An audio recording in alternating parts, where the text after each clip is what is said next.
ఓ కావ్య అక్క ఏరా ఊకే చదువుకుంటుంటావు అయిపోయింది ఇక పోదాం పిల్లగాళ్ళు ఇంకేం చేస్తారు ఇంకా పెట్టుడు కాలే కోను వాళ్ళు కోన్లు వేసుకుంటారు లెక్క ఇంకా కాలేదు ఇక రా వాళ్ళు జామ చేస్తారు మళ్ళీ బావత్తే గోపాడతాడు చీకటి అవుతుంది మళ్ళా పక్క పోయేద్దాంపా దా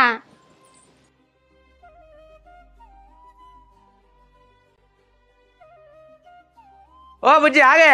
ఏందే పోయిటలో వెళ్తావు అరే నేను చెప్పేది మొత్తమేనా ఏంది కులపోళ్ళకి ఇంటింటికి పోయి బొట్టు పెట్టుల్లి ఆ సాయంత్రం కూరళ్ళకు రమ్మని కుల భోజనం ఉండదని చెప్పుల్లి 9 లాగే అందరు లగ్గం కాడికి రాలని తప్పకుండా రాలని చెప్పి రాలి సరేనయ్యా నాకు తెలియదా చెప్తా గంతే పో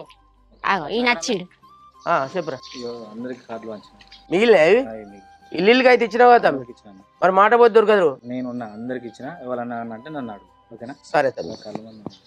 అయ్యో అన్ని ఒకసారి ఇవ్వకపోనా పిల్లగా మా ఇల్లు ఇగో 100 200 ఇస్తాను నా బిడ్డ పెళ్లి ఘనంగా జరగాలి